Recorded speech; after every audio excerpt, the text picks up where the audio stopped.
Poésie présente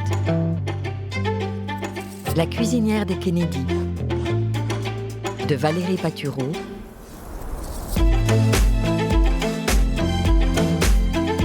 lu par Marie-Ève Dufresne.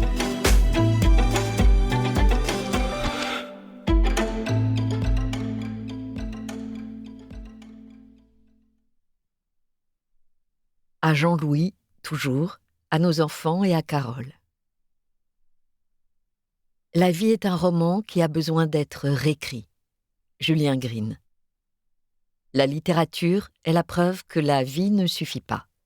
Fernando Pessoa. Prologue.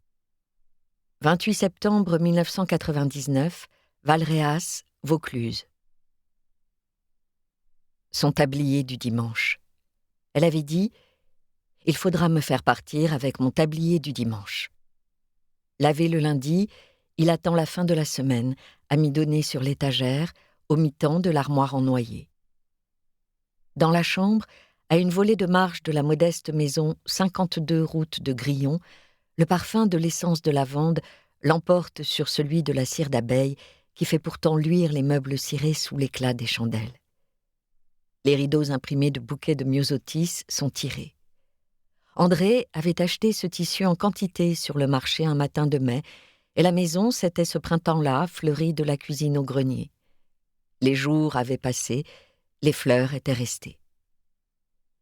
Le vent, par bourrasque, projette bruyamment les gouttes de pluie contre les vitres. Il pleut depuis plusieurs jours sur la terre sèche, craquelée par un été brûlant. Les voisins, venus présenter leurs condoléances, sont préoccupés. Le Lèze est bigrement haut au pont Aujas et la route basse est submergée à Nyons. Cela va contrarier les vendanges.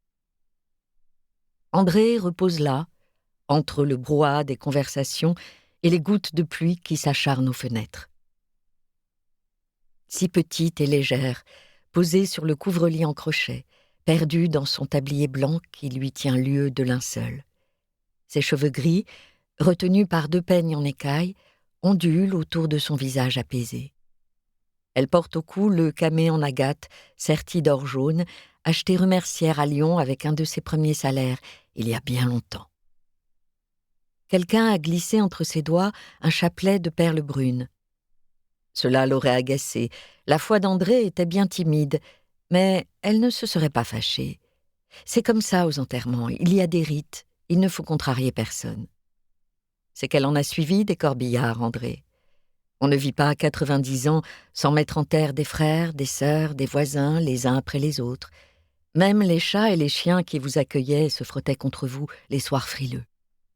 Le gendre avait dit « On ne part pas en tablier tout de même ». Il est d'usage de se présenter au Seigneur dans sa plus belle tenue.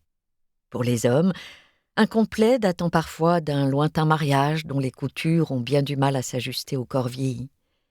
Les dames s'en iront vêtues d'une robe sobre, d'un corsage boutonné, d'une dentelle au col. On se doit d'être correct. Mais André avait donné ses instructions et Madeleine, sa fille, se serait bien gardée de lui désobéir. Le gendre a gagné sur un point.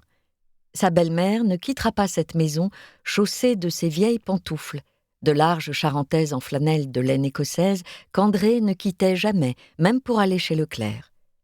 L'employé des pompes funèbres a peiné à lui enfiler les chaussures noires en cuir, retrouvées enveloppées dans du papier journal jauni au bas de l'armoire.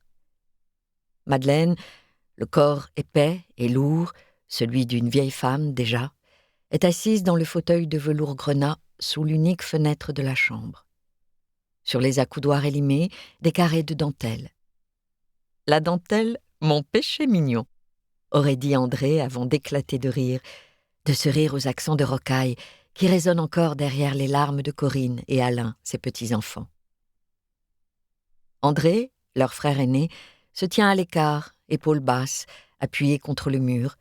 Il tourne et retourne nerveusement son briquet entre ses doigts. Le gendre conduit les opérations et prend son rôle très au sérieux. Il fait signe à l'employé en costume et cravate sombre qui attend, droit comme un i, recueilli près de la porte. Madeleine laisse faire. Elle est un peu perdue, la princesse. C'est ainsi que sa mère l'appelait, hier encore, elle, la septuagénaire aux cheveux gris et aux chevilles gonflées sous les bas de contention. Ils sont prêts. Le cercueil de bois clair attend ouvert à côté du lit. André avait préparé une enveloppe dans le tiroir de la table de nuit pour que vous soyez pas dans la peine le jour venu. Le gendre a choisi avec Alain un cercueil en hêtre, poignées et vis en plastique, qui pourront partir à la flamme, sans risque, leur avait expliqué la responsable commerciale de Latané, le magasin à la vitrine rouge et noire sur le tour de ville.